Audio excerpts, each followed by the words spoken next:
आप तो चिल्ला काट कर रहे थे उस वक्त। उन्होंने कहा साइन कर दो, जब आपने कहा साइन नहीं करूंगा उन्होंने कहा प्रेस कॉन्फ्रेंस कर दो। उन्होंने कहा कि बस बंद कर दो, बस बंद कर दें। फिर आप 40 दिन बंद रहे। फिर मैं 40 दिन या 39 दिन बंद रहा। कहाँ था वो चिल्ला, कहाँ काटा आपने? कुछ नहीं पता। You don't know? अभी भी नहीं पता? 10 लाख रुपया इनाम दूंगा जो उस गार का मुझे बताए कि जहाँ मुझे लेके गए थे। गार था? मेरा 1.25 घंटे लगे जहाँ से मुझे उठाया था इन्होंने, टेक्सला से उठाया और वहाँ से 1.25 घंटे लगे। मेरी आंखें बंद थी सब कुछ, और जब मेरी आंखें खुली तो एक गार सी थी, उसके अंदर वो दरवाज़ा था जिसके अंदर आप थे। जिसके में नहीं, मैं अंदर तो खाना वाना सब अंदर ठीक था, लेकिन बाहर वो गार का अच्छा मसला था। और अंदर क्या क्या था? कैबिनेट मुझे नहीं पता, क्या था? फ्लोर था? कुछ नहीं पता। मैट्रेस उन्होंने दिया सोने के लिए, उनकी मेहरबानी, और 2 तकिए दिए, 4 चीज़ें थी, और मसल्ला दिया और कुरान शरीफ दिया। और फिर आपने वहाँ पे टाइम गुजारा, चिल्ला काटा अपना वहाँ पे। एंड अगर थ्रू आउट इसमें आपसे कोई एंगेजमेंट हुई? 7-8 दिन बाद कोई अफसर आते थे, उनका तो एक ही सवाल था, और तो उनका कोई मेरे से काम नहीं था, मेरे पे तो कोई ऐसा मसला नहीं था। एक दिन उन्होंने मुझे किसी जगह बाहर निकाला और एक चर्चिल का सिगार दिया। उन्होंने कहा सिगार पीने के बाद प्लीज़ आप इंटरव्यू ये बातें कह दो। ठीक है। सो सिगार मैंने आधा पिया और वो मैंने पढ़ा तो वो तकरीबन वैसा ही था, ऐसे ही था, इज़ार रहम का फ़र्क था जो पहले दिन मुझे दिया गया था। राइट। चर्चिल का सिगार उन्होंने कहा मैं अपनी जेब से लेके आया हूँ, मैं नहीं चाहता कि कोई ज़्यादती हो। मैंने यूं करके सिगार फेंका, आधा मैं पी चुका हुआ था, और उनको कागज़ दे दिए कि बाद में वो कागज़ तय हुआ कि मैं ये पढ़ूंगा प्रेस कॉन्फ्रेंस में। तो मैंने कहा 2 मैं पढ़ूंगा। आप मान गए? मैं माना, इस तरह के भी काफ़ी उन्होंने उसमें से चीज़ें चेंज की।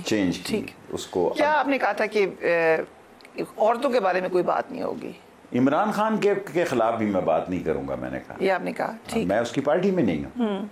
अगर मैं पीटीआई में होता तो मैं कोई सोचता कि अभी बात की जा सकती है। ठीक है। ख्वाब में मुझे माँ आया करती थी हर दूसरे तीसरे दिन। वो कोई ऐसी मुझे मेरे अंदर ऐसी रूहानी ताकत पैदा हुई जो सफ़र, मेरी जब आंखें खोली तो मैं बाराकऊ के पुल पे था। आगे गया तो राशिद शफीक को भी उन्होंने मेरे साथ बिठा दिया। मैंने कहा पहले इसको तो उठाओ ना, ये तो पीटीआई का है, मैं तो पीटीआई का नहीं हूँ, मेरी तो इमरान खान से तल्लक और दोस्ती है, इसको क्यों बिठाया आपने? फिर मुनीब ने भी कहा भाई इसका कोई तल्लक नहीं है। मैंने मुनीब को वहाँ देखा अपने घर में, वो मेरा घर था। Okay, right. वो कोई जगह ऐसी नहीं थी, मेरा अपना घर था। तो इन दी एंड जो था मैंने कहा कि यार ये बात वहीं पहुँचती है, सिर्फ लफ्ज़ों का हेर फेर है ये। मैंने उसको इधर रख दिया और अपनी बात खुद करना शुरू कर दी उनके उधर। इन दी एंड उन्होंने कहा कि भाई ये तो मसला ख़राब हो गया। मैंने कहा हो गया तो फिर ले जाओ। फिर उन्होंने एक कमरे में मुझे बंद कर दिया मेरे घर में 3 उधर ही इंटरव्यू के बाद? कुछ नहीं कहा। इंटरव्यू के दौरान जो बदतमीजी की बातें आई वो गलत थी? मैंने की नहीं, मैंने अपना ये सारा इंटरव्यू ऑन करता हूँ, जो कुछ कहा मैंने खुद कहा। ठीक है, ठीक। इल्हामी जो बातें मेरे मुंह में अल्लाह ताला ने और दिमाग में डाली वो मैंने की, उनका मैंने नहीं देखा। मैंने कहा यहाँ एक कागज़ पड़ा था, मुझे चक्री का नाम भूल रहा था क्योंकि वो कहते थे कि चक्री में जो मीटिंग हुई है उसका लिंक है लाल हवेली के साथ। ठीक है। तो मैंने कहा वो चक्री की भी इधर कहीं बातचीत थी, वो तो हो रही थी कि ये वो कागज़। और फिर 3 दिन के बाद उनको कोई तरस आ गया। उन्होंने कहा जी जाएं आप, लेकिन आप इलेक्शन जो है वो भूल जाएं, आप जेल में होंगे। फिर मैं जेल में ही था, मैंने खर्च नहीं किया। 0 आपने एक्सपेंस दिया इलेक्शन कमीशन को? इलेक्शन कमीशन को मैंने 0 का। बट एक सवाल ये है कि आप तो चिल्ला काट रहे थे, आपने बयान नहीं दिया, सारी तकलीफ आप बताए इतनी उठाई वहां पर, तो फिर वो कहते हैं ये आपकी गलती है। वो हर वक्त ये जब आते थे कि तुम बहुत बड़े बेवकूफ़ हो और तुम इमरान खान को नहीं जानते, हम इमरान खान को जानते हैं और तुम अपना वक्त ज़ाया कर रहे हो। जिन लोगों ने लिख कर दिया है वो भी आप ही के साथी थे। मैंने कहा जी दिया होगा, मैं नहीं लिख के दूँगा। क्यों आपने इतना सख्त स्टांस लिया? जब आपने सोचा कि बस मैंने ये नहीं करना, मतलब बंदा टूट भी जाता है। टूटने से पहले कोई मैं बड़ी गलत काम कर जाना चाहता था। मैं मर भी सकता था। मैं ऐसी बातें भी सोचता था कि अब आपको नहीं मैं बता सकता कि मेरा ज़ारबंद छोटा था। मैंने कोशिश भी की, वो पंखे के साथ लटक नहीं सका और उन्होंने मुझे कोई तकलीफ़ नहीं दी। मैं अल्लाह को जान देनी है, लेकिन मैं इतना सिक था मेंटली कि भाई अगर ये बातें, मैं उस खातून को जानता ही नहीं हूँ, मैंने उस खातून को देखा ही नहीं है, अभी भी ऑन ओथ कहता हूँ मेरी कभी उससे फ़ोन पे भी बात नहीं हुई। तो फिर मैं आ गया और फिर मुझे पता था कि मैंने पकड़ा जाना है। इलेक्शन के नॉमिनेशन दाखिल किए, वो कैंसिल हुए, हाई कोर्ट में गया, मंजूर हो गए। फिर ये ट्रिब्यूनल में ले गए, मेरे ड्राइवर किससे मिल गए, ये उसको पैसे दिए, उसके भाई को आईबी में रखा और उसने मेरी लोकेशन बता दी। आजकल तो टेलीफोन पे लोकेशन पता लग जाती है। पर क्वेश्चन इज, पीटीआई ने क्यों आपका साथ नहीं दिया? जब आप उनका साथ दे रहे थे तो पीटीआई ने क्यों आपको डिसोन किया? समझ नहीं आई मुझे कि क्या हुआ और दुख हुआ। लेकिन मैंने किसी को कहा नहीं कि मुझे टिकट दो।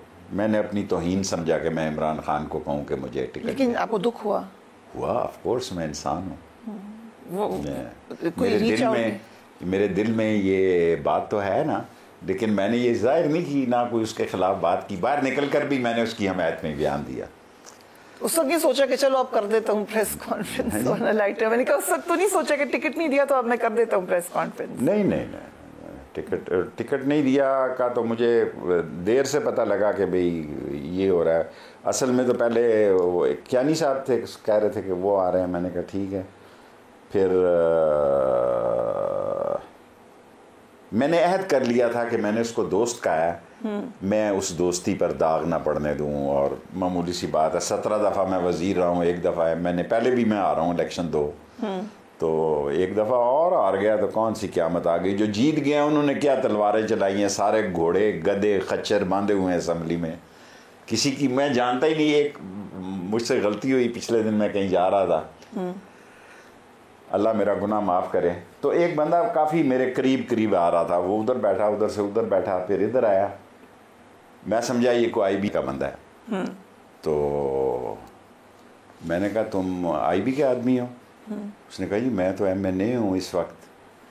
मैंने कहा माफ़ कर देना, मैं आपको, यानी ऐसे लोग भी आ गए जिनकी टिकट जीत गए। पीटीआई को उस वक्त हवा बनी हुई थी, इसलिए जीत गए। हालांकि पीटीआई के पास तो बल्ला भी नहीं था। लेकिन शेख साहब, सवाल ये है कि अगर आपकी पार्टी और आपका अलायंस रहता पीटीआई के साथ तो पीटीआई को फायदा नहीं होता? वो बाद में जो सुन्नी इत्तेहाद काउंसिल और दीगर के पास गए, आपकी एक पार्टी थी, आप उसको नहीं ऑफर करते कि रिजर्व सीट से जमा करा? बैठा एक रोल अदा कर रहा था लंदन में। अच्छा। क्योंकि मेरे पास बाज ऐसी गलत इतलात थी, मुमकिन है कि उनका ख्याल था, क्योंकि मुझे पता था कि बहुत सारी चीज़ों का, लेकिन इमरान खान की हद तक मैं श्योर था कि इमरान खान को इन बातों का नहीं पता, वो उसको धोखे में रखा जा रहा है। तो आपने बाद में रीच आउट करने की भी कोशिश नहीं की? नहीं, अभी तक नहीं की? करना चाहेंगे? कोई चाहेगा तो देखी जाएगी। मैं तो जब तक मस्जिद में हैया लसला हैया ललफला ना हो, तो मस्जिद में भी आवाज़ अजान की आना चाहिए कि उसके बाद जाते हैं आप।